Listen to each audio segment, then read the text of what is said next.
यहाँ तो कहाँ देता यहाँ का बस वो माल आ रहा है मुश्किल लगाएंगे वही ना। अच्छी पकड़िए माल यही से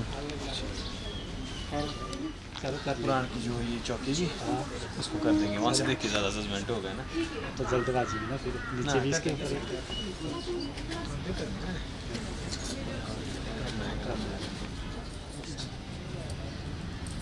आराम से या विष्णु बस इसको भी पहना के जाना आपने ये पुराण के लिए जी इन बाजी बात इधर भी देख लेना जी इधर को भी देखिए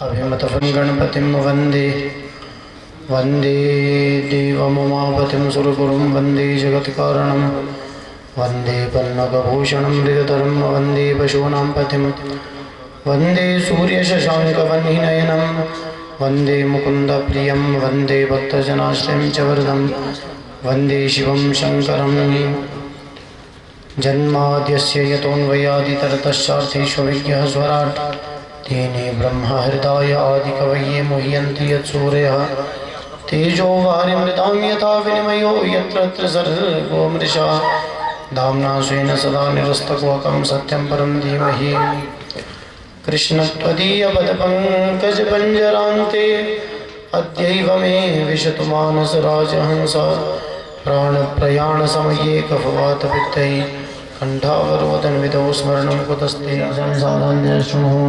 कालव्यालमुखद्रासत्रासनाशेखरे श्रीमद्भागवतं शास्त्रं खलु गिरिणवासितम् एतस्मात् पदः किञ्चिन्मनः शुद्धेन विद्यते जन्मान्तरे भवितव्यं तदा भागवतं लभेत सुधामिमाम् एवं विनिमये वार्तासुराणामपि दुर्लभाराज्ञो मोक्षं कृतावेक्ष्य पुरादातापि विस्मिता सर्वरोगे तु रामबद्ध्वा धोले सदाश्रुतमेतत्सुरर्षिणा शब्दाः श्रवणविधि कुमारी तस्य मानतः शौनकभाषे लोकविग्रहे तस्य अनार्दस्य स्थिरस्य च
प्रारंभ करेंगे।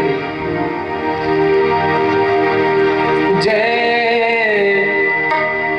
गणपति बंदन गणनायक, जय गणपति बंदन गणनायक, जय गणपति बंदन गणनायक, जय गणपति बंदन गणनायक। तेरी छवि अति सुंदर सुखदायक, तेरी छवि अति सुंदर सुखदायक, जय गणपति बंदन गणनायक, जय गणपति बंदन गणनायक। तेरी छवि अति सुंदर सुखदायक, तेरी छवि अति सुंदर सुखदायक, तेरी छवि अति सुंदर सुखदायक, तेरी छवि अति सुंदर सुखदायक, जय गणपति बंदन गणनायक, जय गणपति बंदन गणनायक।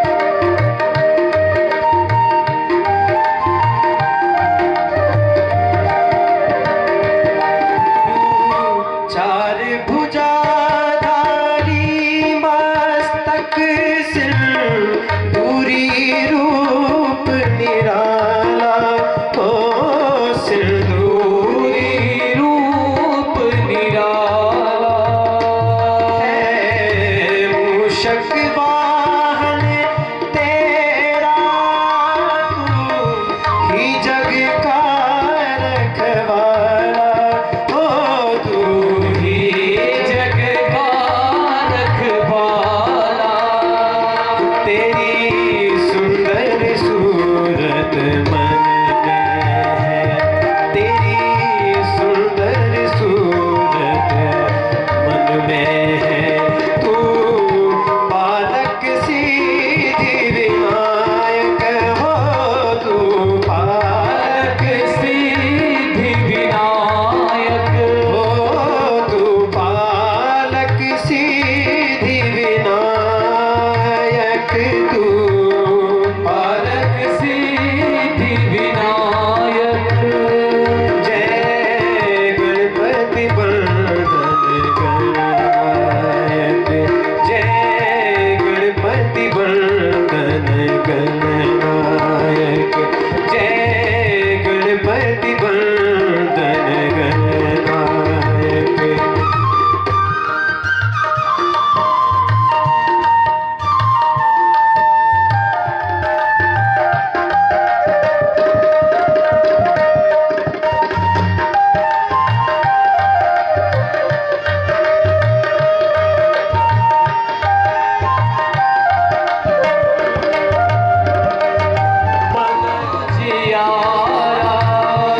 तेरे नाम की जोत जली तो मन में बहती सुखधारा, हो मन में बहती सुखधारा। तेरो सुमिरन हर पूजन में है, तेरो सुमिरन हर पूजन में, सब से पहले फलदायक हो, सबसे पहले फलदायक, जय गणपति बंदन गणनायक,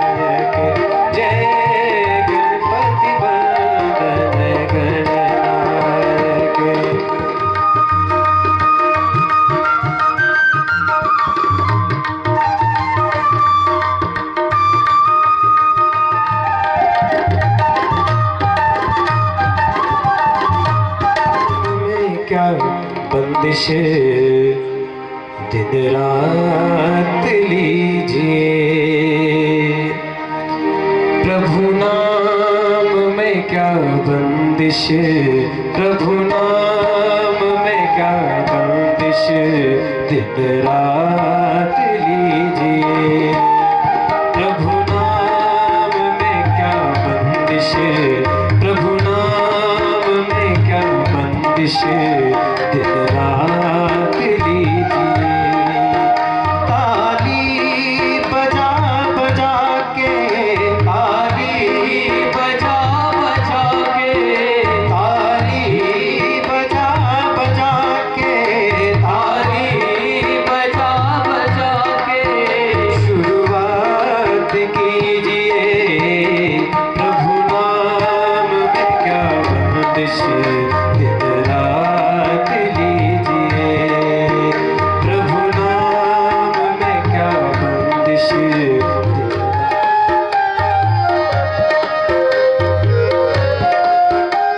शुरू की बरसात कीजिए। ताली बजा बजा के, ताली बजा दिन रात की रात बंदिश, दिन रात लीजिए। दिन रात लीजिए, दिन रात लीजिए।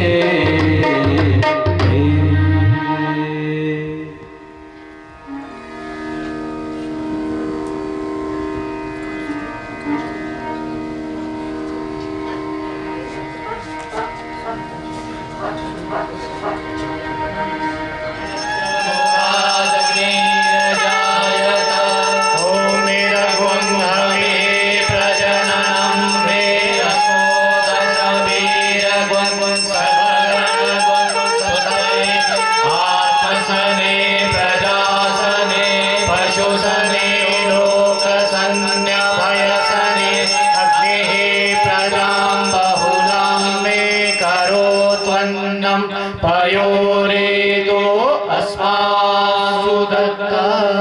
ॐ कदली गर्भसम्भूतं कर्पूरं च प्रदीपितं आरार्तिक्यम् अहं कुर्वे पश्य मे वरदो भव। ओम आरार्तिक्यं समर्पयामि पुराण पुरुषोत्तमाय नमो नमः। ग्रंथोत्तम ग्रंथाय नमो नमः। जलेना शीतलीकरणं पुष्पैदेव वन्दनम्। नाना सुगंधि पुष्पाणि यथा कालो भवानि च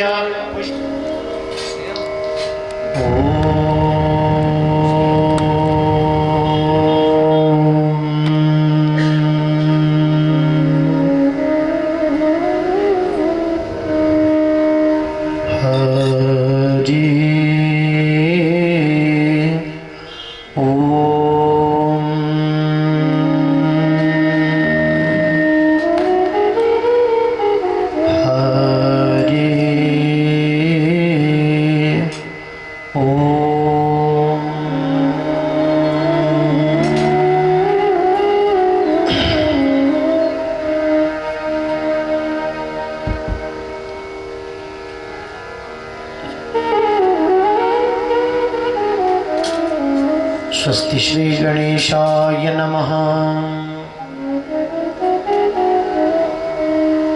श्री श्री सरस्वत्यै नमः।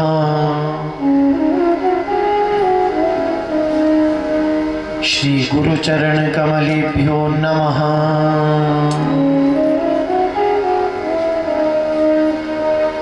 अस्ति स्वस्तरुणीकराग्रविगलत्कल्पप्रसूनाप्लुतम् वस्तु प्रस्तुत वेणुनादलहरी निर्वाण निर्व्याकुलम् सरस्ता सरस्त निबद्धनी विविलसद् गोपी सहस्रावृतम् हस्तान्यस्तनतापवर्गमखिलो दारुं किशोराकृति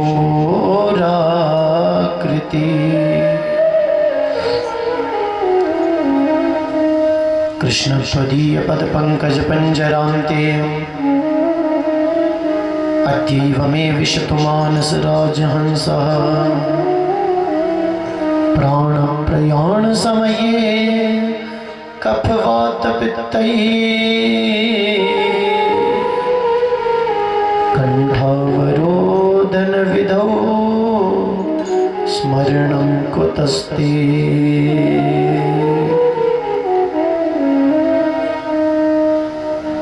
सृष्टो या सर्गरूपा जगदवन विधौ पालनीया च रात्रि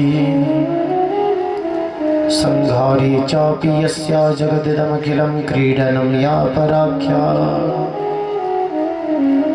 पश्यन्ति मध्यमाथो तदनु भगवती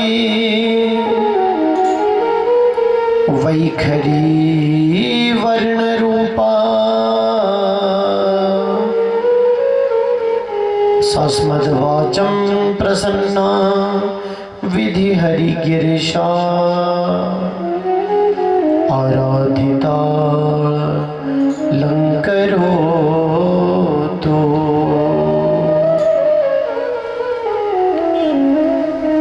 मेरो मन मानिक गिरवी धर्यो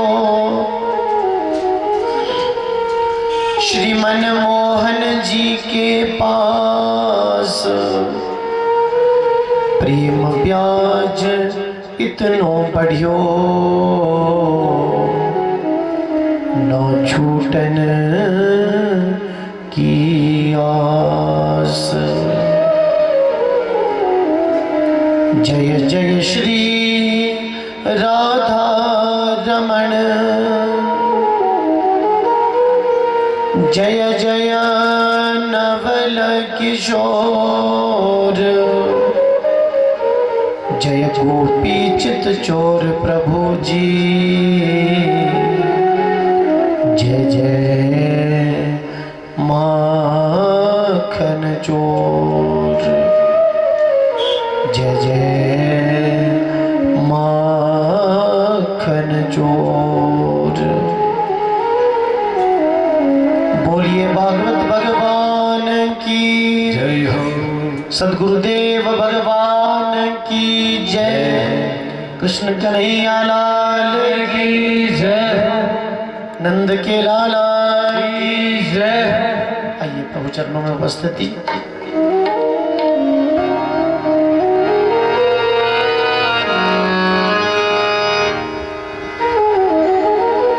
लागी लगन मत तोड़ना गोविंद श्री राधे मत तोड़ना हरि जी मोरी लागी लगन मत तोड़ना हरि जी मोरी लागी लगन मत तोड़ना प्रभु जी मोरी लागी लगन मत तोड़ना प्रभु जी मोरी मत तोड़ना हो लागी लगन मत तोड़ना लागी लगन मत तोड़ प्रभु जी मोरी लागी लगन मत तोड़ना प्रभु जी मोरी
मोरी लगन मत तोड़ना, लागी लगन मत तोड़ना।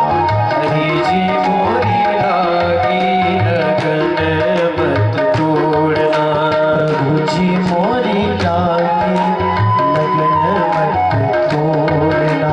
प्रभु जी मोरी लागी लगन तालियों से बधाओ उस गोविंद।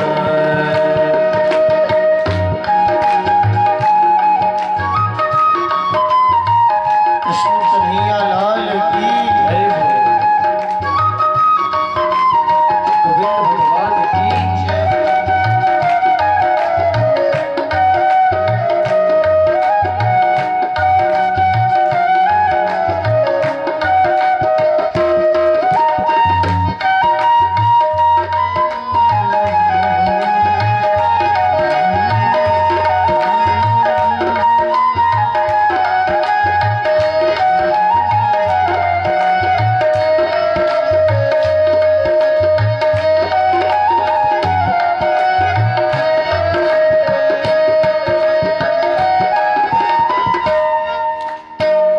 जल है गहरा नव पुरानी।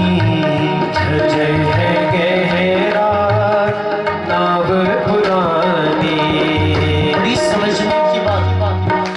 जल है गहरा नाव पुरानी क्या मतलब? दुनियादारी के झंझट बहुत है और उन झंझटों से निपटते निपटते हमारे शरीर की नौका बड़ी पुरानी भी हो गई है। प्यारा भाव। जल है गहरा नव पुरानी। जल है गहरा नाव पुरानी। जल है गहरा नव पुरानी। जल है गहरा नाव पुरानी। जल है गहरा नव पुरानी। जल है गहरा नाव पुरानी। बीच भंवर मत छोड़ना। बीच भंवर मत छोड़ना। बीच भंवर मत छोड़ना। बीच भंवर मत छोड़ना। हरि जी मोरी लागी लगन मत तोड़ना। हरि जी मोरी लागी लगन मत तोड़ना। हरि जी मोरी लागी लगन मत तोड़ना। हरि जी मोरी लागी लगन मत तोड़ना। राधे राधे गोविंद गोविंद राधे गोविंद राधे राधे राधे गोविंद गोविंद राधे गोविंद राधे गोपाल राधे गोविंद राधे गोपाल राधे। हाथ पकड़ मत छोड़ना।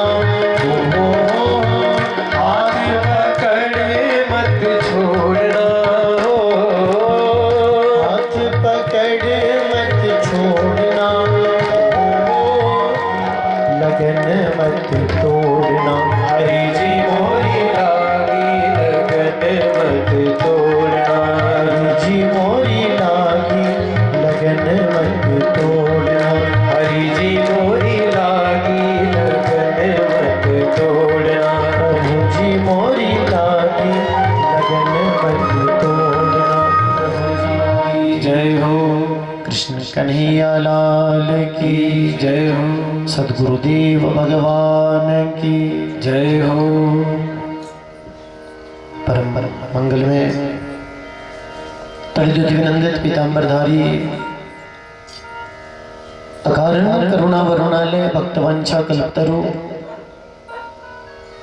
भगवान श्री बालकृष्ण लाल की वांगमयी प्रतिमूर्ति श्रीमद्भागवत महापुराण अनंत कोटि ब्रह्मांड नायिका परावैखरी पराम्बा जगजननी माँ जगदम्बा माँ भवानी माँ जयेश्वरी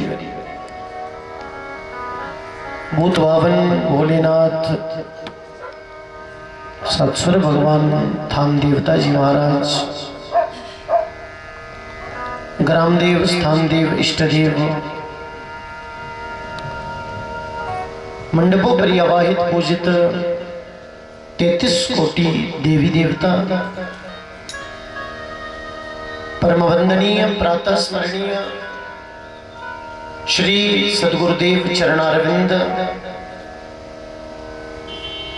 इस यज्ञ में अनुष्ठित एवं उपस्थित विद्वत वरेण्य महानुभाव संगीताचार्य बंधु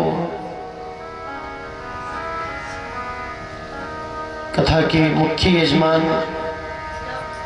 श्रीमान सुंदर सिंह कंवर जी,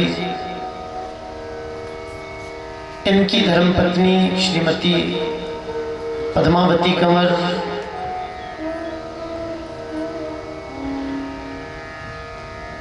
समस्त कंवर परिवार,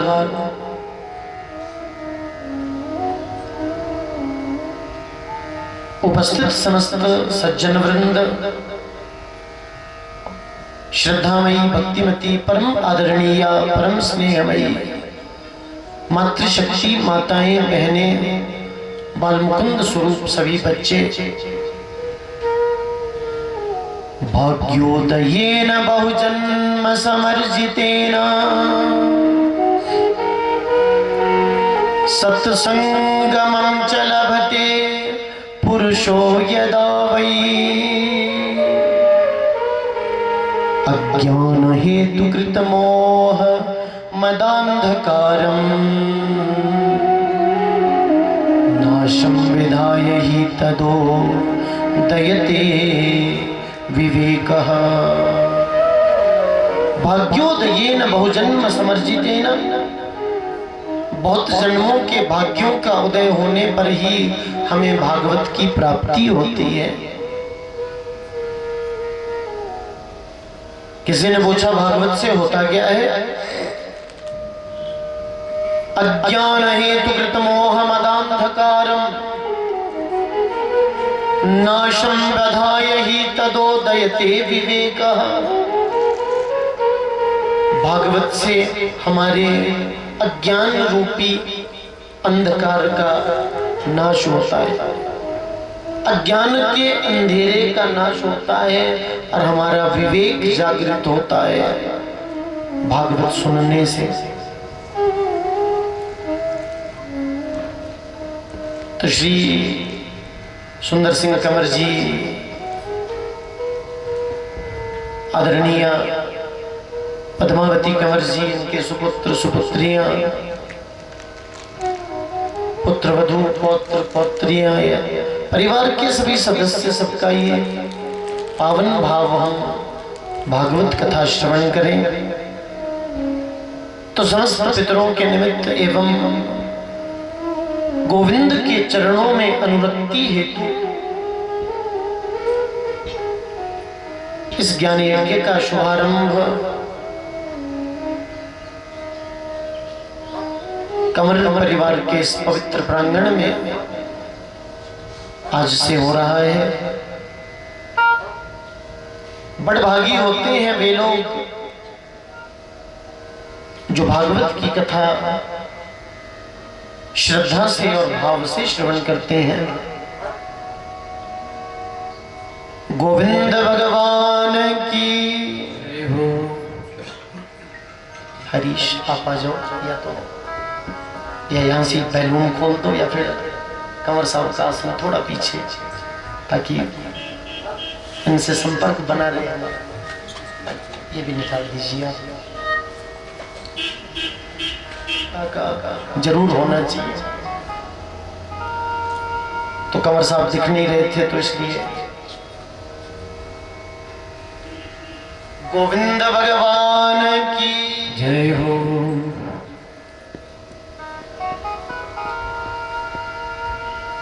देखो श्रीमद् भागवत में 12 स्कंध, 335 अध्याय, 18,000 श्लोक, 5,76,000 अक्षर है। इस कथा के 7 मुख्य संवाद हैं। ये कथा सूत जी ने शौनक आदि ऋषियों को सुनाई। ये कथा सुखदेव स्वामी ने राजा परीक्षित को सुनाई। यही कथा सनकादि ऋषियों ने नारद जी को सुनाई थी। और यही कथा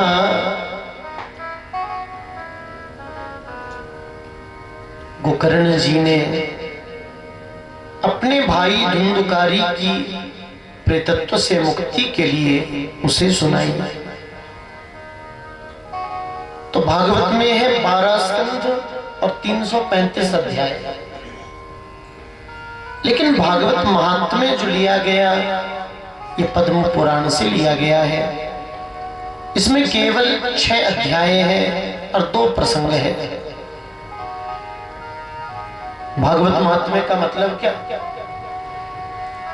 जिसके माध्यम से हम भागवत को जान सकते हैं कि ये भागवत है क्या,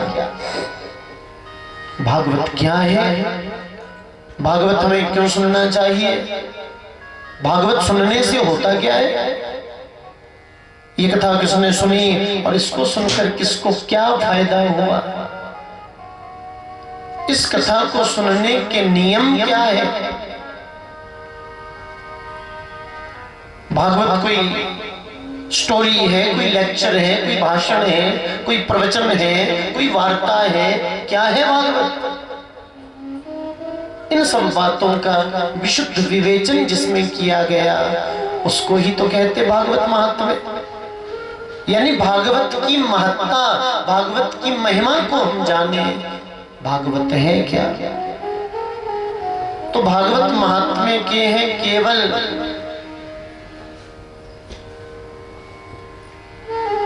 6 अध्याय।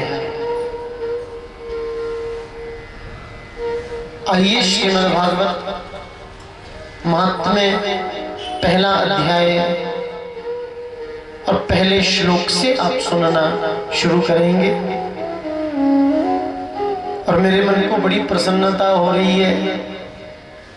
कल ही हम भागवत कथा का विश्राम करके आए हैं घनाटी कोहबाग से, और कमर साहब आज यहाँ उपस्थित हो गए। इनके परिवार में बड़े भाव से कथा चल रही थी पिछले कल तक, और कल उधर से आए तो थोड़ा आने में देर भी हो गई थी। फिर वो कलश यात्रा तो सुबह ही उधर से करी, और क्योंकि अंधकार हो ही गया था। तो आइए श्रीमद् भागवत महात्म्य ये पहला अध्याय और पहला श्लोक। सच्चिदानंद रूपाय विश्वोत्पत्त्यादि हेतवे तापत्रये विनाशाय श्री कृष्णाय वयं नमः।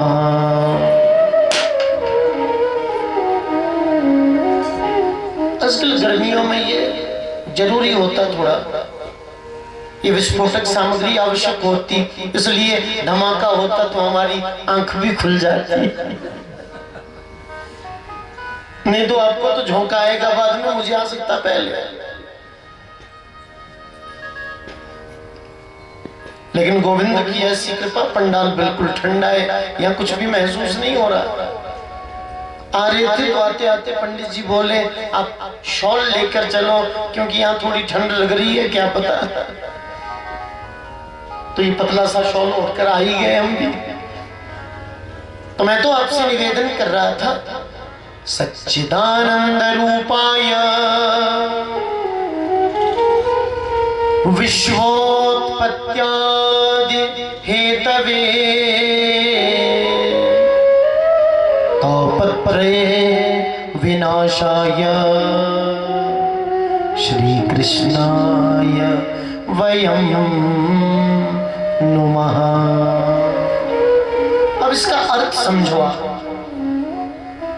बोले जिनकी कथा 7 दिन सुनेंगे हम, उनका स्वरूप कैसा। सबसे पहले स्वरूप का वर्णन किया, क्योंकि जाने बिनु न होए प्रतीति, जाने बिनु न होए प्रतीति, जाने बिनु न होए प्रतीति, जाने बिनु ना होए प्रतीति, बिनु प्रतीति होए नहीं प्रीति, बिनु प्रतीति होए नहीं प्रीति, बिनु प्रतीति होए नहीं प्रीति, बिनु प्रतीति होए नहीं प्रीति, जाने बिनु ना होए प्रतीति, जाने बिनु ना होए प्रतीति। इंट्रोडक्शन जरूरी है। जिनकी कथा सुनेंगे हम, उनको जानना जरूरी है, उनका स्वरूप क्या है। बोले सच्चिदानंद रूपाय, बोले वो सच्चिदानंद स्वरूप है। क्या मतलब? बोले वो सत्य है, चित्त है और आनंद है। सत्य चित्त आनंद, वो सत्य भी है, वो चित्त भी है, वो आनंद भी है, तो वो है सच्चिदानंद। पहले सत्य को समझो आप। सत्य क्या? बोले जो था, जो है, जो रहेगा, उसी सत्य को हम सत्य कहते हैं। जो त्रिकालाबाधित सत्य हैं, जो आदि मध्यांत सत्य हैं, जो अपरिवर्तनीय सत्य हैं, उसी सत्य को हम सत्य कहते हैं। क्योंकि सत्य था, सत्य है और सत्य रहेगा। हमारे सिख बंधु बैठे ना यहाँ पर, राजू सिंह जी, तो सिख भाइयों के यहाँ कहते हैं सतनाम साखी, ऐसे कहते हैं सतनाम साखी। क्या मतलब? सत्य नाम साक्षी। तीनों काल में जो साक्षी है वो सत्य है। फिर आपने कभी गौर किया होगा, आपस में भी मिलते तो जैसे हम लोग बोल देते हैं ना श्री राधे या नमस्कार या जय सीताराम या हरिओम, ऐसे इनके यहाँ कहा जाता है सत श्री अकाल, सत श्री अकाल।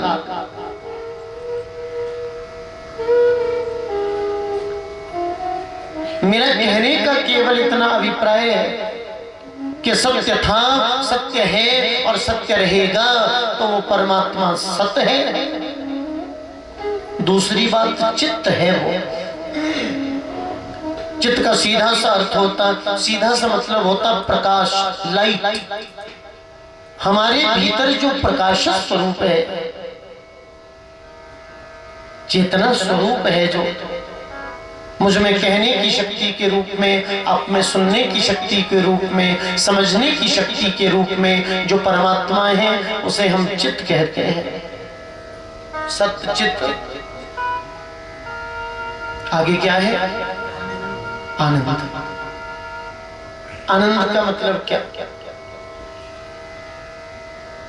कमर जी, आजकल हम लोगों ने आनंद को बड़े सस्ते में ले लिया, बड़े हल्के में ले लिया। शिमला गए थे, थोड़ा रिच घूम रहे थे, डोमिनोज में बैठ करके उधर पिज्जा खा लिया हमने। किसी ने पूछा कैसा लगा? आनंद हो गया। क्या कहें आपसे? नलिनी में जाकर के वो रसमलाई खा ली, बोले कैसा लगा? आनंद हो गया। आशियाना बैठ करके कॉफी भी पी ली, किसी ने पूछा फिर कैसा लगा? बोले आनंद हो गया। डंडक के गद्दे पर सोए, सुबह उठे, किसी ने पूछा कैसा लगा? बोले आनंद हो गया। बढ़िया कहीं घूम करके आ गए, महंगे वाली गाड़ी में घूम कर आए, किसी ने पूछा कैसा लगा? आनंद हो गया ना। दुनिया के साधनों से हमें सुख मिल सकता है पर आनंद नहीं मिल सकता। सुख मिल सकता है, जीभ का स्वाद मिल सकता है, पर आनंद पिज्जा में नहीं है, आनंद रसमलाई में नहीं है, जलेबी रबड़ी में नहीं है। बोले तो आनंद है क्या? जो आनंद सिंधु सुख राशि करते रहे लोग के सुपासी। आनंद स्वयं राम है, आनंद स्वयं कृष्ण है, आनंद जगदम्बा माँ है, आनंद मेरे भोले बाबा है, आनंद थान देवता जी महाराज है। और उनके आनंद के सिंधु का आप समझ रहे ना, उनके आनंद के समुद्र का बिंदु भी अगर किसी को मिल जाए तो जीवन धन्य हो जाए। तो सच्चिदानंद रूपाय, वो परमात्मा सच्चिदानंद स्वरूप है।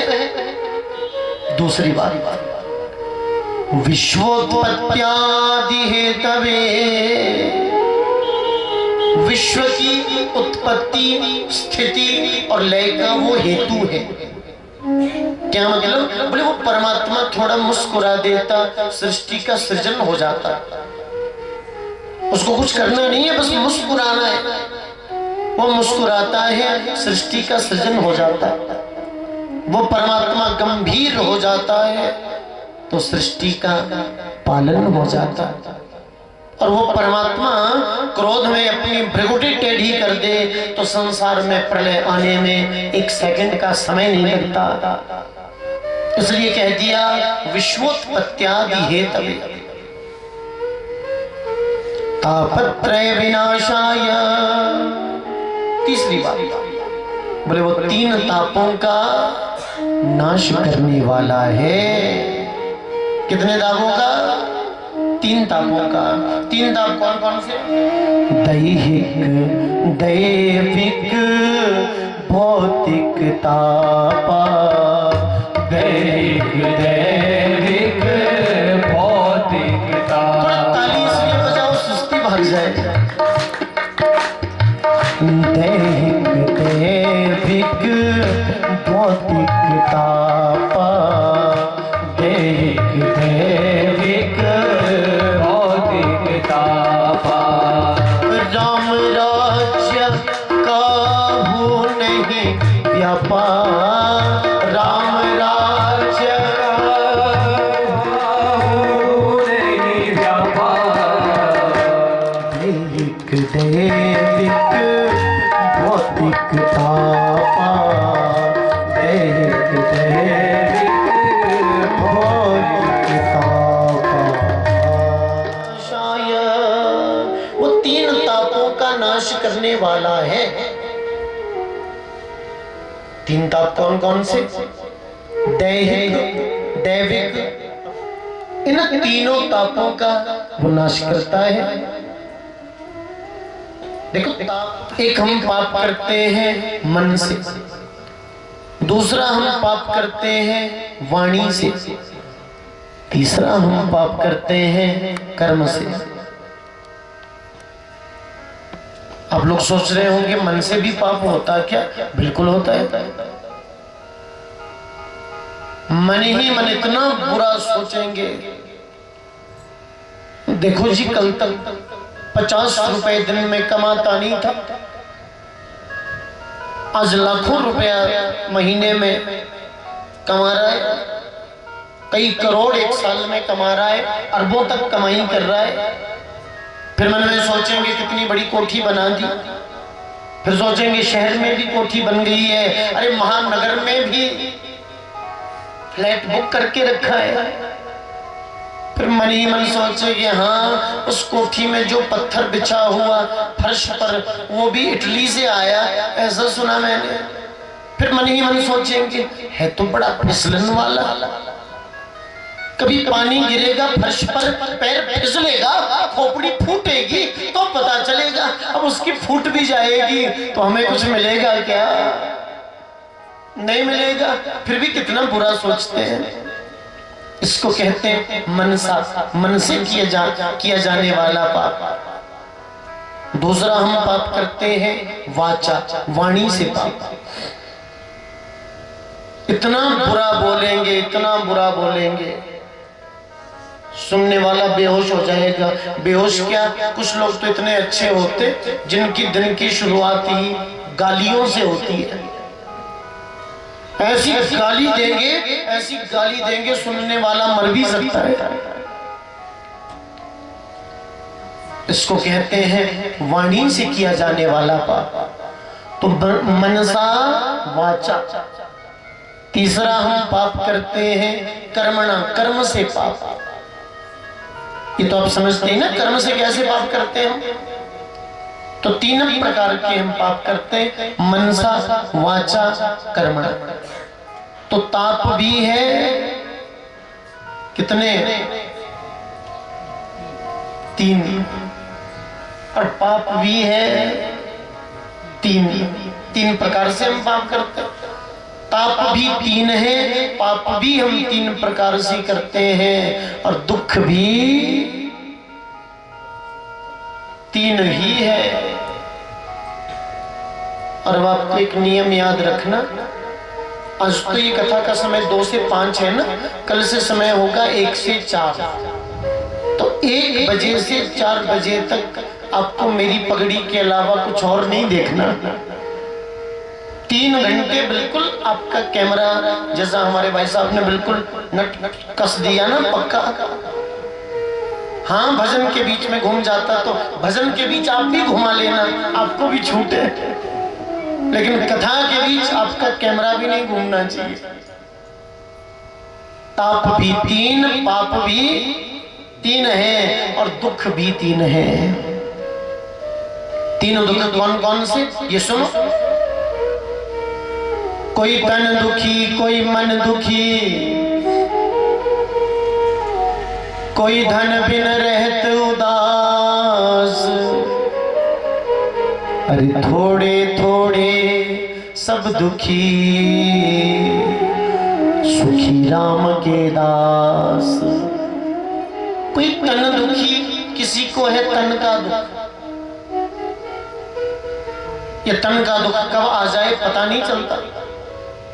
सुबह हम ठीक ठाक थे, बढ़िया ब्रेकफास्ट किया, दोपहर को लंच भी कर लिया, शाम के 4 बजे वाली चाय भी पी ली, 5 बजे चक्कर अचानक से आ गया, उठाकर ले गए अस्पताल। डॉक्टर ने कोई बड़ी बीमारी बता दी।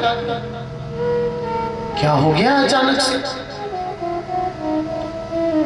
सुबह तक ठीक थे, दोपहर तक ठीक थे। ये है तन का दुख। ये तन का दुख कब आ जाए पता नहीं चलता। ये तन का दुख आने वाला होगा ना, ये आपको पहले चिट्ठी नहीं भेज देगा। तन का दुख आने वाला होगा, ये आपको पहले संदेशा नहीं भिजवा देगा। तन का दुख आने वाला होगा, ये आपको पहले व्हाट्सएप नहीं कर देगा, सावधान रहना, पैकिंग कर लेना हॉस्पिटल के लिए, मैं आने वाला हूं। ऐसा होता क्या? कब आ जाए तन का दुख क्या पता।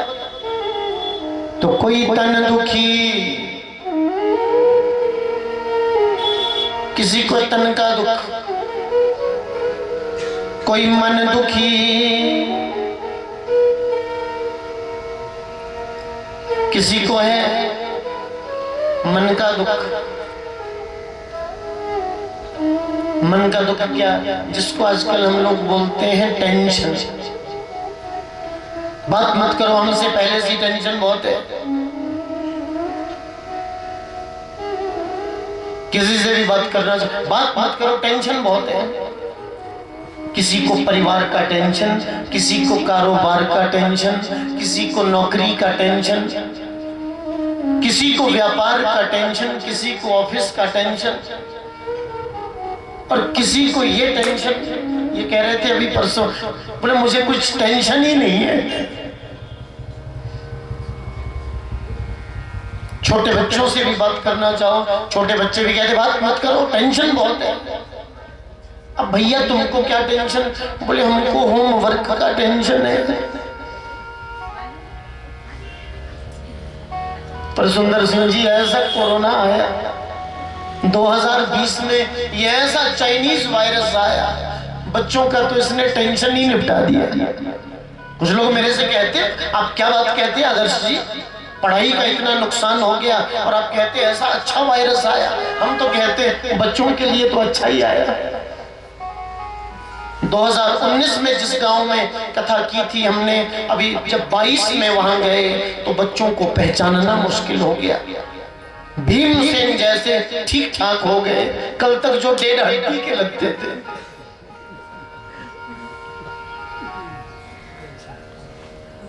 टेंशन खत्म। तो कोई तन दुखी, कोई मन दुखी, आ रही ना बात समझ में? मन का दुख यानी टेंशन।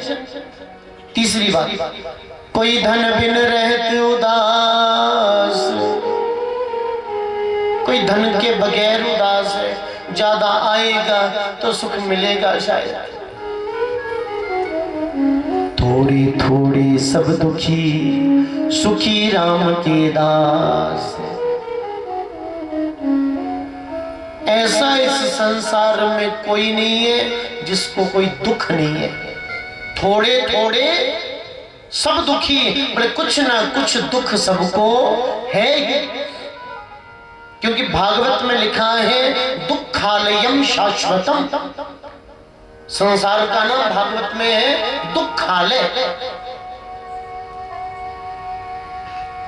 औषधालय से हमें मिलती है औषधि, चिकित्सालय में हमारी होती है चिकित्सा, विद्यालय से हमें मिलती है विद्या, भोजनालय से हमें मिलता है भोजन।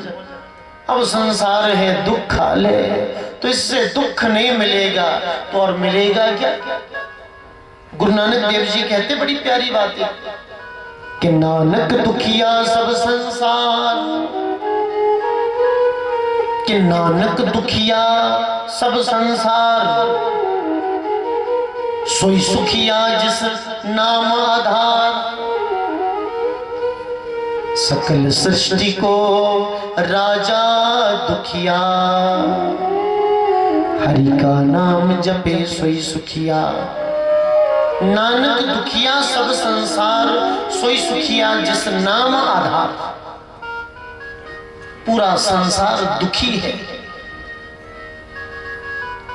तो तीन दुखों से ये हमें बचाता, इसलिए कह दिया तापत्रय विनाशाय। किसी ने पूछा बोले उसका नाम क्या है? श्री कृष्णाय वयम नमः। भागवत में उस परमात्मा का नाम है श्री कृष्ण। क्या नाम है? श्री कृष्ण। और ऐसे जो श्री कृष्ण है, जो सच्चिदानंद स्वरूप है, विश्व की उत्पत्ति स्थिति और लय के जो हेतु है, तीन तापों का नाश करने वाले हैं, ऐसे श्री कृष्ण को भगवान वेद व्यास जी ने बहुवचन का प्रयोग किया।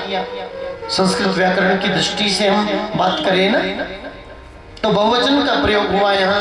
बोले ऐसे श्री कृष्ण को वयम नमः, हम सब प्रणाम करते हैं, हम सब नमस्कार करते हैं। गोविंद भगवान की जय हो।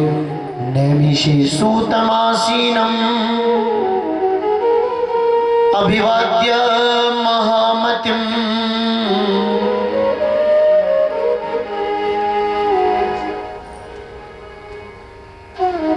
नैमिषारण्य की पावन भूमि,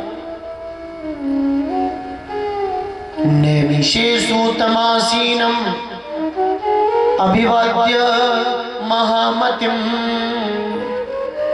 कथामृत रसास्वादः कुशलः शौनको ब्रवीत। की पावन भूमि शौनक आदि 88,000 ऋषि बैठे हुए हैं।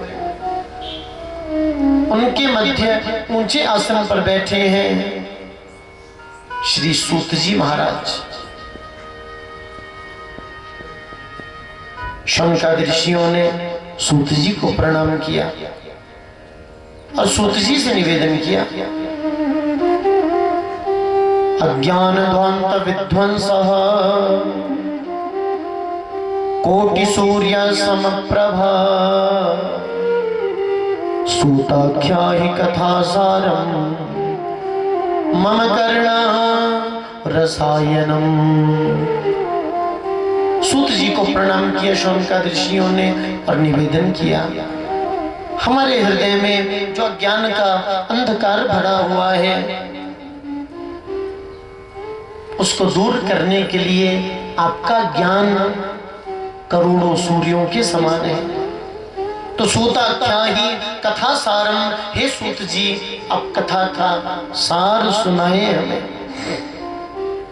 आज हम विस्तार से नहीं सुनना चाहते, आज हम कुछ भी विस्तृत ढंग से नहीं सुनना चाहते। सूताख्या ही कथा सारम, हे सूत जी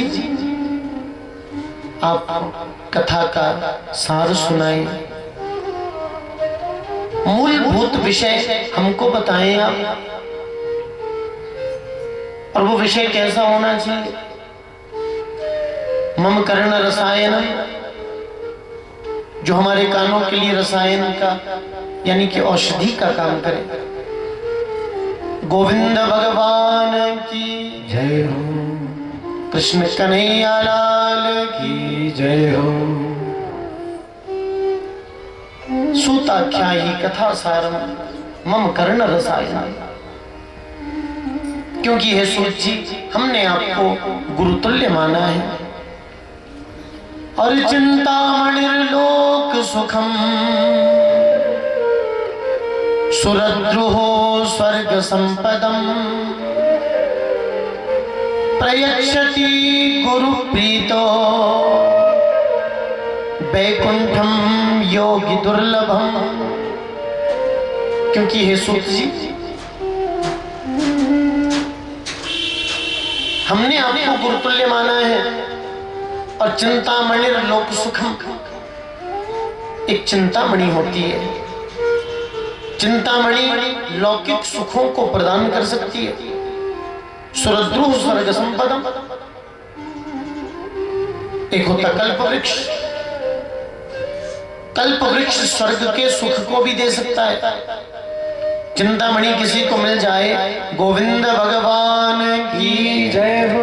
एक मिनट मेरे साथ में भाव से गाएंगे, उसके बाद आप सबसे मेरा आग्रह रहेगा सबको कथा बड़े ध्यान से सुननी, क्योंकि हम कथा टाइम पास के लिए नहीं सुना सकते। गोविंद भगवान की जय हो। गोविंद राधे राधे राधे गोविंद गोविंद राधे राधे राधे गोविंद गोविंद राधे राधे राधे गोविंद गोविंद राधे। अब सौंप दिया इस जीवन का, अब सौंप हार तुम्हारे हाथों, भाव से गाइए। और हार तुम्हारे हाथों में, और हार तुम्हारे हाथों में। अब गोविंद राधे गोपाल राधे गोविंद राधे गोपाल राधे। जय जय राधे राधे गोविंद गोविंद राधे राधे राधे गोविंद गोविंद राधे। श्री राधे राधे गोविंद भगवान की जय हो। जयकारा नहीं लग रहा है। अच्छा एक बात आपसे फिर कह दें, हम एक वचन आपको पहले ही दे देना है। गोविंद भगवान की जय हो। आपको अभी ही बुरी लगी, और कुछ लोग हिम्मत कर जय, ऐसे लगना चाहिए जयकारा क्या, गोविंद भगवान की जय हो। सब नहीं बोल रहे, जब तक सब नहीं बोले जय हो। कृष्ण कन्हैया लाल की जय हो। चिंतामणिर्लोक सुखम सुरद्रुः स्वर्ग संपदम प्रयच्छति गुरु प्रीतो वैकुंठम योगी दुर्लभम। एक होती चिंतामणि, चिंतामणि किसी को मिल जाए, आप चिंतामणि से गाड़ी मांगो, बंगला मांगो, जमीन मांगो, पैसे मांगो, सब दे सकती है। और एक होता कल्प वृक्ष, कल्प वृक्ष किसी को मिल जाए, कल्प वृक्ष से आप स्वर्ग का सुख मांगो, वो भी दे सकता है। पर चिंतामणि और कल्प वृक्ष में भी ये सामर्थ्य नहीं है, वो आपको वैकुंठ प्रदान कर दे। पर प्रयच्छति गुरु प्रीतो वैकुंठम योगी दुर्लभम। पर गुरु यदि कृपा कर दे तो योगी दुर्लभ वैकुंठ भी आसानी से प्रदान कर सकते हैं। इसलिए हे सूत जी, हमने आपको गुरु तुल्य माना है। आप कथा का सार सुनाओ हमको। सूत जी बोले ऐसी कथा सुनाऊंगा जो देवताओं के लिए भी दुर्लभ है। देवताओं के लिए दुर्लभ? हाँ ऋषियों, एक बार ये कथा शुकदेव स्वामी सुना रहे थे राजा परीक्षित को, क्योंकि परीक्षित को 7वें दिन मरने का शाप लगा था। विस्तार से तो ये कथा कल से आएगी ना, अभी तो महात्म्य में सुना रहे आपको, भूमिका है। शुकदेव जी ने ये कथा परीक्षित को सुनाई थी, तो उस समय स्वर्ग से देवता आ गए थे अमृत का कलश लेकर। शुकदेव जी के सामने व्यासपीठ पर अमृत का कलश रख दिया और शुकदेव जी से निवेदन किया, आप ये अमृत पिला दो परीक्षित को, और इस अमृत के बदले भागवतामृत हमें दो। गोविंद भगवान की जय हो। ये अमृत पिला दो किसको?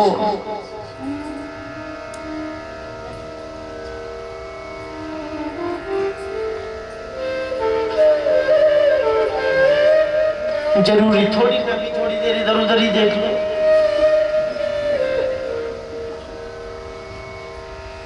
बोल देना जब आपका मूड हो जाए अब सुन लेंगे।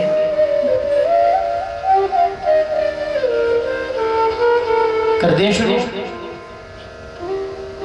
पक्का?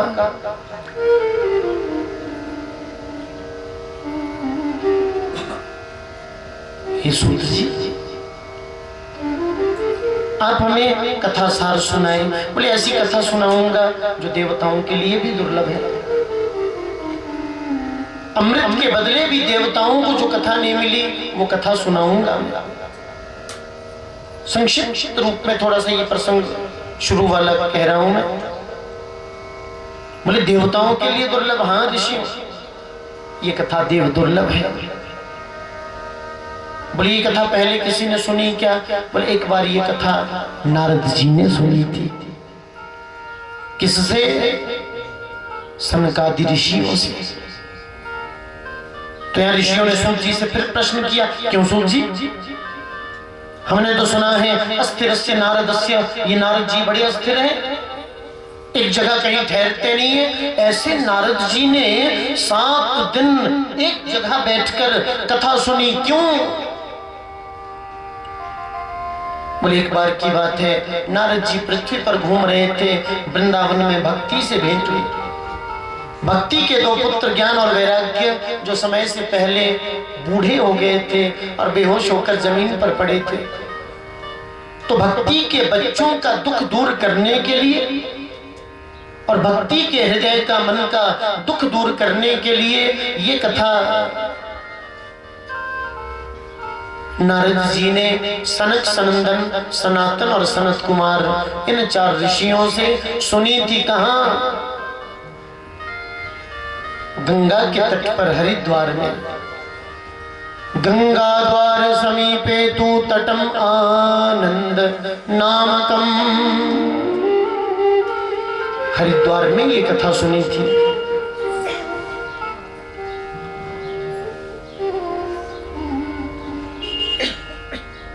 नारद जी ने क्यों?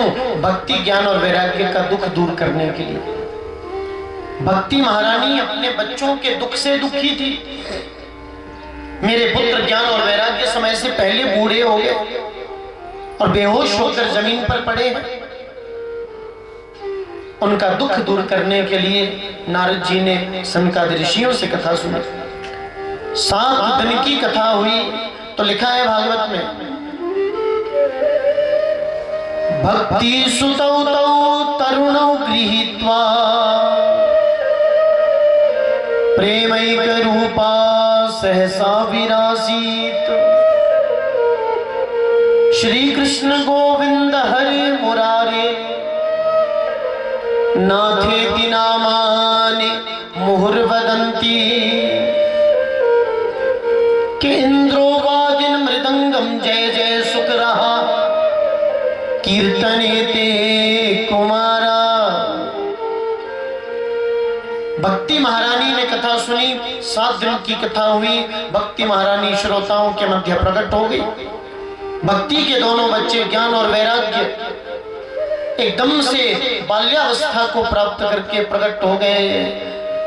भक्ति महारानी भगवान का कीर्तन करने लगी। श्री कृष्ण गोविंद हरे मुरारे, हे नाथ नारायण वासुदेवा। और इंद्रोवादिन मृदंगम जय जय सुकरा कीर्तने ते कुमारा। देवराज इंद्र प्रकट हो गए। इंद्र मृदंग बजाने लगे, ढोल बजाने लगे। देवता जय हो का शब्द करने लगे। कीर्तने ते कुमारा, सनत कुमार कीर्तन गाने लगे। वहां जो श्रोता बैठे थे ना, उन्होंने पूछा कि कथम प्रविष्टा कथम आगते। ये देवी कौन है? इसके साथ ये 2 बच्चे कौन है? कहां से आ गई ये? कौन है ये? नारद जी बोले, यही तो भक्ति है। और ये बच्चे ही तो इसके 2 बालक है, ज्ञान और वैराग्य, जिनके निमित्त मैंने कथा सुनी है। तो भागवत सुनने से भक्ति ज्ञान वैराग्य का दुख दूर हो गया। ये कथा सूत जी ने सुनाई शौनक आदि ऋषियों को। शौनक आदि ऋषियों ने कथा सुनी, हाथ जोड़कर बोले, सूत जी आपने कथा सुनाई, हमने सुनी, हमारी समझ में भी आ गया। पर आगे आने वाला है कलयुग। कौन सा युग? कलयुग। कलयुग में ये कथा सुनाई जाएगी, लोग हंसेंगे और कहेंगे कपोल कल्पनाएं जारी। अरे कौन है भक्ति, कौन है ज्ञान, कौन है वैराग्य? फिर भी किसी को यदि समझा दिया ना ये भक्ति, ये ज्ञान, ये वैराग्य, तो भी भागवत सुनने से यदि भक्ति ज्ञान वैराग्य का दुख दूर हो भी गया, सूत जी इसमें भी कोई आश्चर्य नहीं है। क्योंकि भक्ति ज्ञान वैराग्य ये तो भगवान के अपने परिवार के लोग हैं, और अपने परिवार वालों का दुख भगवान ने दूर कर भी दिया भागवत के माध्यम से, तो भी कोई आश्चर्य नहीं है। आप तो ये बताओ, आपके भागवत में ऐसी सामर्थ्य है क्या? सूत जी बोले कैसी? बोले ये मानवा पाप कृतस्तु सर्वदा। बड़ा प्यारा श्लोक है ये, बड़ा प्यारा प्रश्न किया शौनक आदि ऋषियों ने। मानवा पाप कृतस्तु सर्वदा सदा दुराचार रता विमार्गगा क्रोधाग्नि दग्धा कुटिलाश्च कामिनः सप्ताह यज्ञेन कलौ पुनन्ति ते शौनकादि ऋषियों ने पूछा, सूत जी आपके भागवत में ऐसी सामर्थ्य है क्या? बोले कैसी? बोले ये मानवा पाप कृतस्तु सर्वदा, बोले जो मनुष्य पापों में ही रत है, ये जानते हैं, ये समझते हैं ऐसा करना पाप है। सब जानते हुए, सब समझते हुए जिनकी वृत्ति पापों में ही लगी हुई है, जानबूझकर ये भी पता ये ठीक नहीं है, दिस इज रॉन्ग, लेकिन फिर भी उनका मन उसी में लगा हुआ है। सब समझते हुए, सब जानते हुए जिनका मन पापों में ही लगा हुआ है, सदा दुराचार रता विमार्ग का, जो दुराचारी हो गए हैं, जो बुरे मार्ग पर अग्रसर हो चुके हैं, कुटिल हैं, खल हैं, कामी हैं, मातृ पितृ दूषका, इन सबके जीवन में भागवत सुनने से परिवर्तन आ सकता क्या? सूत जी बोले बिल्कुल परिवर्तन आ सकता है। शौनकादि ऋषि बोले ऐसे नहीं मानेंगे हम, भागवत सुनने से परिवर्तन आ सकता है, इसकी कोई कथा सुनाओ, या फिर ये भी। अच्छा एक बात आपसे मैं फिर कह दूं, पहले एक बात आपसे कह दूं मैं, भागवत सुनने से परिवर्तन आता है, ये घटना हमारे साथ घटित हुई है। वर्ष 2017 में हरिद्वार में हम कथा कर रहे थे, भूपतवाला सप्तऋषि रोड पर कथा हो रही थी। हिमाचल प्रदेश से बसें गई थी, कुछ गाड़ियां भी गई थी, कुछ लोग वहां के भी सुनने वाले होते थे। बड़ी धूमधाम से कथा चली। तो यहाँ से जो लोग गए थे वो 7 दिन कथा सुनने के लिए गए थे, पूरा मन बनाकर। 7 दिन सबने कथा सुनी। और काम क्या, सुबह उठते थे, गंगा स्नान करके आ जाते, थोड़ा बाल भोग और उसके बाद कथा। 12 बजे से 4 बजे तक कथा और शाम को भोजन, कथा के बाद शाम को आरती और कीर्तन। सुबह फिर वही क्रम, गंगा स्नान और भागवत कथा। तो 7वां दिन जिस दिन था, यज्ञ जिस दिन हो रहा था, उस दिन आचार्य जी ने वहां माइक से कह दिया, बोले कोई बुराई छोड़ना चाहता है यदि गंगा के तट पर, तो वो संकल्प यहाँ कर सकता है। उनसे संकल्प करवाया जाएगा और उनसे यज्ञ करवाया जाएगा। तो 21-22 लोगों ने कुछ ना कुछ बुराई छोड़ने का वहां पर संकल्प किया। तो भागवत सुनने से परिवर्तन आता है, ये पक्की बात है। पर शर्त ये है यदि हम श्रद्धा विश्वास से एक बार पूरी कथा सुन ले। तो यहां तो प्रश्न हुआ, बोले भागवत सुनने से किसी के जीवन में परिवर्तन आ सकता क्या? और कोई पापी, कोई दुष्ट पाप कर्म करते करते यदि मर जाए और प्रेत योनि में पड़ा हो, तो भागवत सुनने से किसी प्रेत की प्रेतत्व से मुक्ति हो सकती है क्या? बोले बिल्कुल मुक्ति हो सकती है। शौनकादि ऋषि बोले ऐसे नहीं सूत जी, भागवत सुनने से किसी प्रेत की प्रेतत्व से कैसे मुक्ति हो सकती, इस विषय में कोई कथा सुनाओ ना। तो बड़ी प्यारी कथा सुनाई भागवत महात्म्य की। ये दूसरी कथा है कि तुंगभद्रा तटे पूर्वम अभूत पतनम उत्तमम। सूत जी बोले ऋषियों, एक नदी बड़ी प्यारी, उस नदी का नाम है तुंगभद्रा। किस विषय में कथा सुना रहे? कि भागवत सुनने से कैसे किसी प्रेत की प्रेतत्व से मुक्ति हो सकती। ऋषियों, एक नदी बहती बड़ी प्यारी, उस नदी का नाम है तुंगभद्रा। तुंगभद्रा नदी के पावन तट पर एक नगर बसा हुआ, बड़ा प्यारा नगर। उस नगर का नाम है उत्तम नगर। क्या नाम है? थोड़े जोर से बोलो जरा सब लोग। क्या नाम है? उत्तम नगर। और जैसा उत्तम नाम ऐसे उत्तम विचारों वाले लोग उस नगर में रहते हैं। और उस नगर के जो सेठ है ना, वो तो एक पंडित जी हैं। उनका नाम है आत्मदेव शर्मा।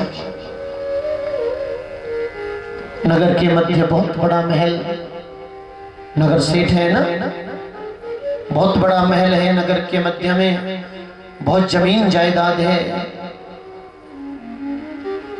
लेकिन अपना कर्म नहीं छोड़ा आत्मदेव शर्मा ने। अभी भी यजमान जी के घर में जाते, कहीं पूजा करके आ जाते, किसी के घर जाकर के सत्यनारायण भगवान की कथा पढ़कर आ जाते, किसी के घर यज्ञ अनुष्ठान करके आ जाते। कौन? आत्मदेव शर्मा।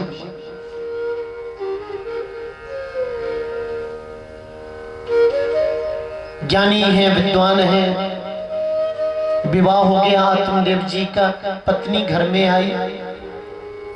आत्मदेव जी ज्ञानी है, विद्वान है, और पत्नी कैसी है भी लिखा भागवत में। आत्मदेव की पत्नी का नाम है धुंधुली। क्या नाम है? धुंधुली। और कैसी है ये धुंधुली? बोले शूरा च गृह कृत्येषु कृपणा कलह प्रिया। धुंधुली घर का कामकाज करने में बड़ी शूरवीर है, पर दो बुराइयां इसने। क्या बुराइयां? कृपणा कलह प्रिया।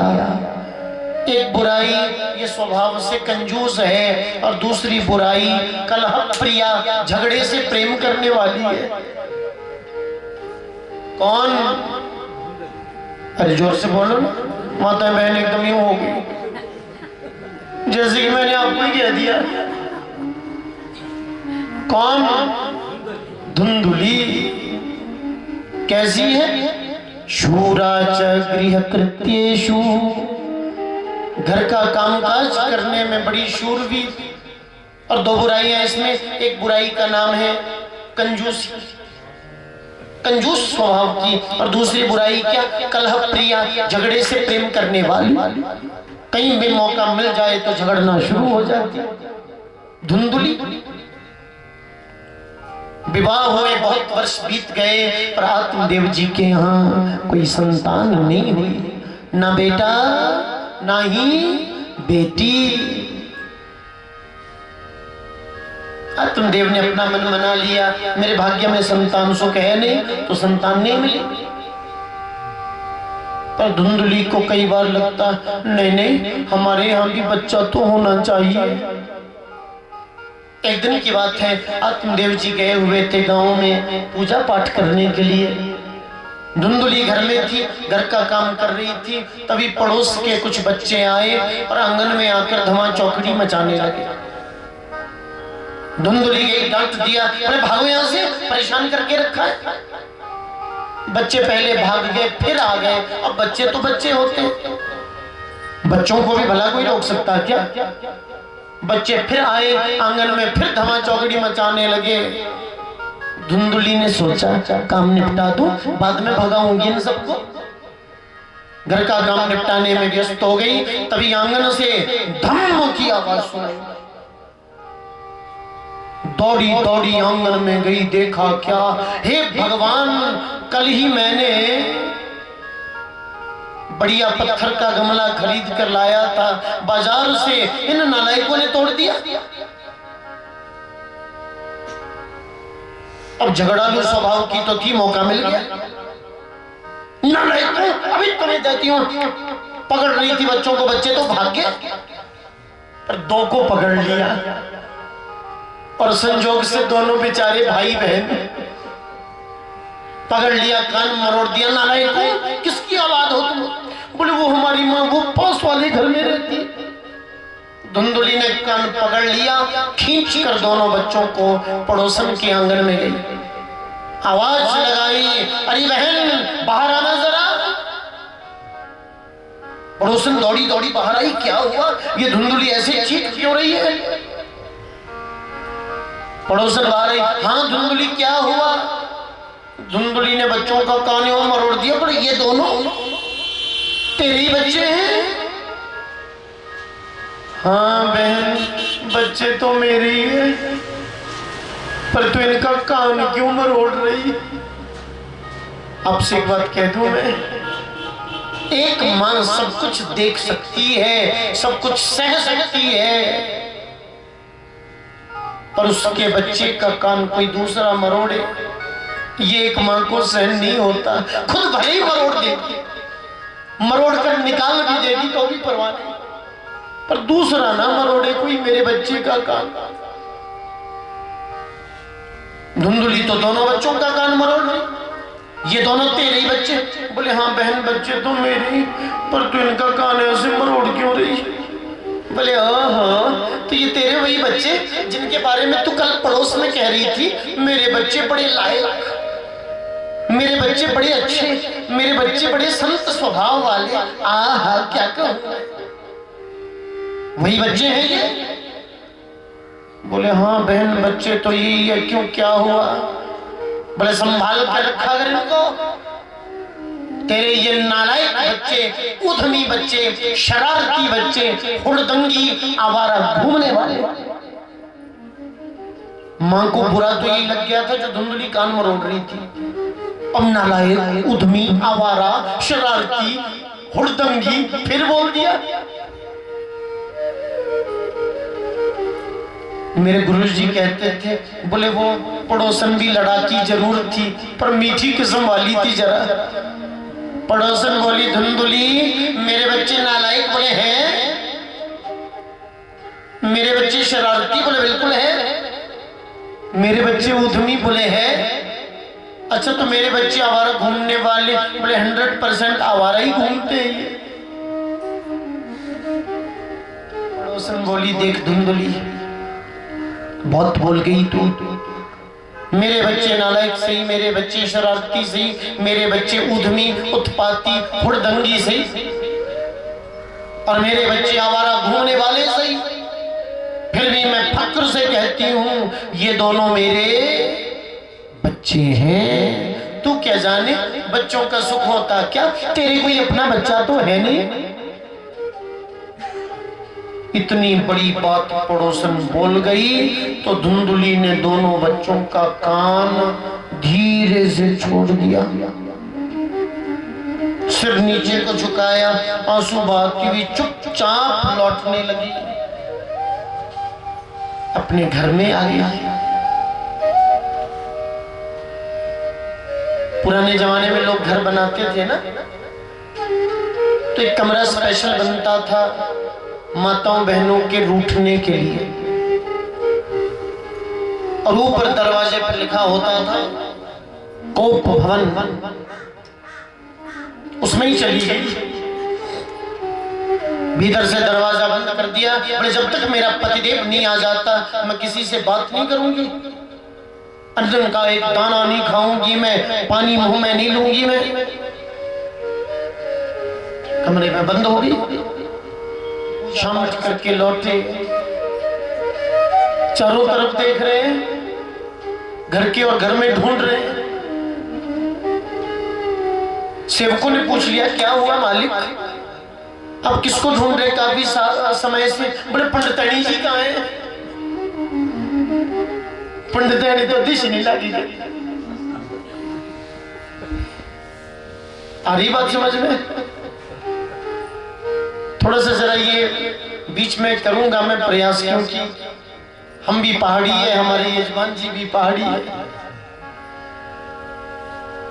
तो श्री भागवत का नियम भी है, तस्मात् केनाप्युपायेन मनः कृष्णे निवेशय। किसी भी प्रकार से बात समझ में आ जाए, ऐसे भागवत के वक्ता को कथा सुनानी चाहिए। गोविंद भगवान की जय हो। एक सेवक ने कह दिया, मालिक माता जी सुबह से कमरे में बंद।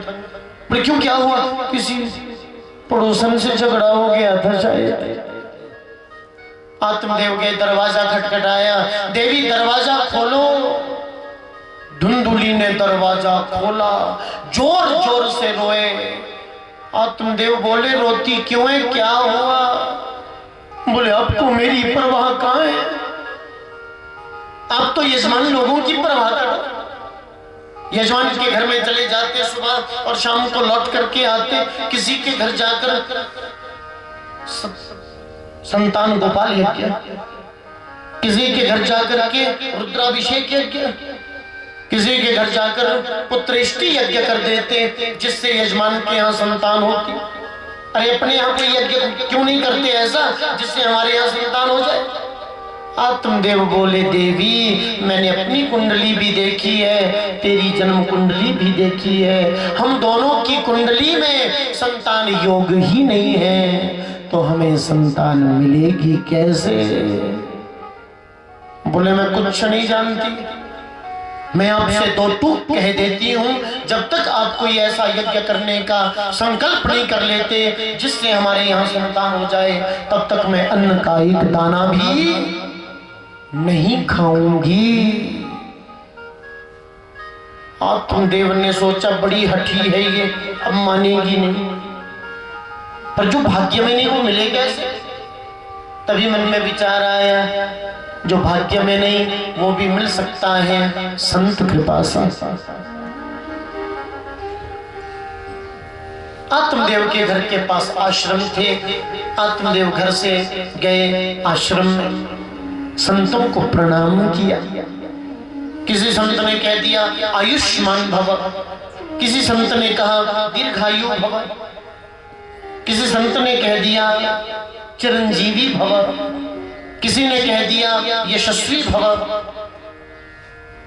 पुत्रवान भव, संततिवान भव, ऐसा आशीर्वाद किसी भी संत ने नहीं दिया।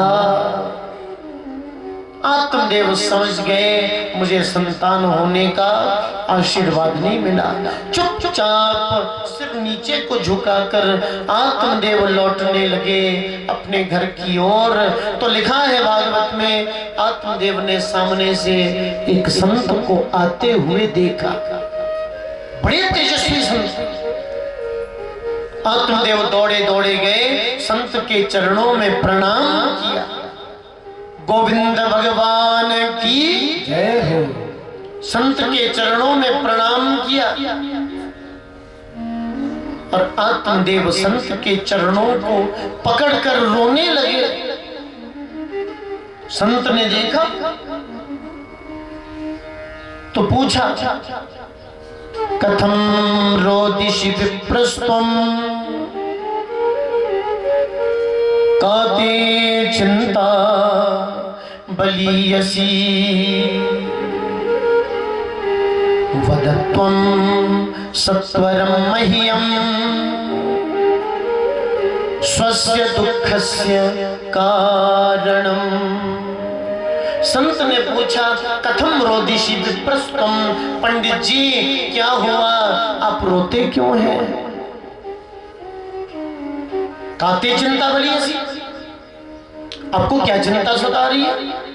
कि वदत्वं सत्वरं मह्यं स्वस्य दुःखस्य कारणम्, अपने दुख का कारण मेरे से कहो ना पंडित जी।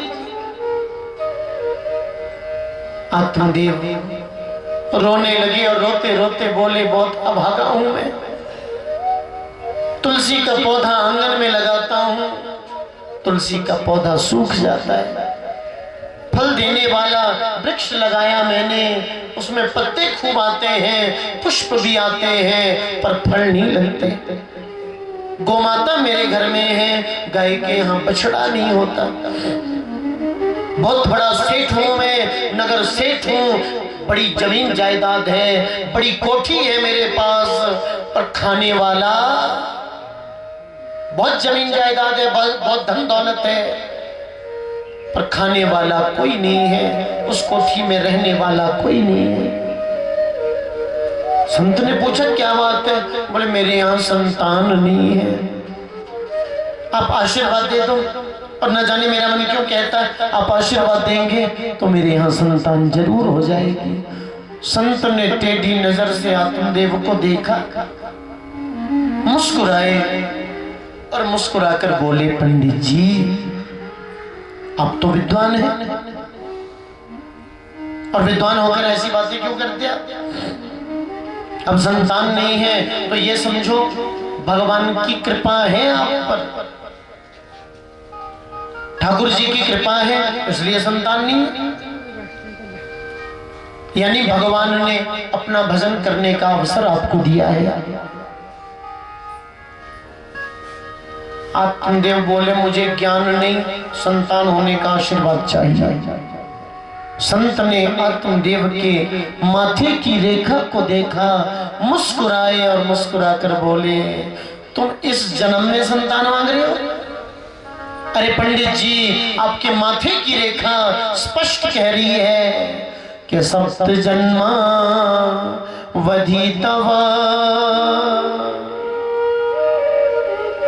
पुत्रो नहीं वचा। अरे इस जन्म में क्या, अगले 7 जन्मों तक तुम्हारे यहाँ संतान होने वाली नहीं है। तुम्हारे माथे की रेखा स्पष्ट बता रही है। आत्मदेव ने तो जोर जोर से रोना शुरू कर दिया, संत के चरण ही पकड़ लिए।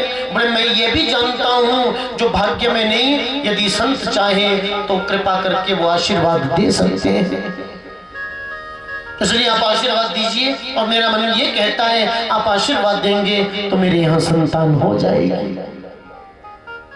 संत बोले, पंडित जी मैं संतान होने का आशीर्वाद नहीं दे सकता, क्योंकि तुम्हारे भाग्य में ही संतान सुख नहीं है।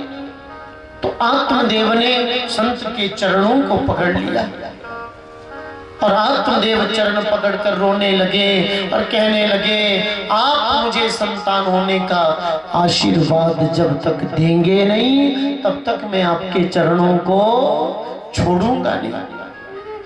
आपने आशीर्वाद दिया तो ठीक है, नहीं तो आपके पैर पकड़कर मैं अपने प्राणों की आहुति दे दूंगा। अब महात्मा जी घबरा गए, ये तो बुरे फंस गए। कहीं पंडित जी मेरे पैर पकड़कर मर गए तो ब्रह्म हत्या मुझे भी लगेगी, अब क्या करें? बहुत समझाया संत जी ने, लेकिन नहीं माने आत्मदेव जी। आखिर में झोली से फल निकाल दिया, कोई फल निकाला और वो फल आत्मदेव जी को देने लगे। लो पंडित जी ये फल ले लो, ये फल जाकर अपनी पत्नी से खिलाना। इस फल के खाने से तुम्हारी पत्नी के यहाँ पुत्र ही होगा। इस फल को खाने से तुम्हारी पत्नी के यहाँ बेटा ही होगा। पर याद रहे, ये फल खाने के बाद तुम्हारी पत्नी झूठ ना बोले, किसी से झगड़ा ना करे, कंजूसी ना करे, किसी के लिए मन में द्वेष ना रखे। बोले वो सारे नियमों का पालन करेगी, उसको बड़ा मन है बच्चा हो जाए। बोले तो ठीक है, लेकर जाओ ये फल। आत्मदेव वो फल लेकर के गए, धुंधुली को फल दे दिया। धुंधुली बोली, रात बहुत होगी, सुबह खा लूंगी। बोले सुबह ही खा लेना। सुबह का समय आत्मदेव चले गए यजमान जी के यहाँ पूजा पाठ करने के लिए। धुंधुली ने अलमारी से अब वो फल निकाला,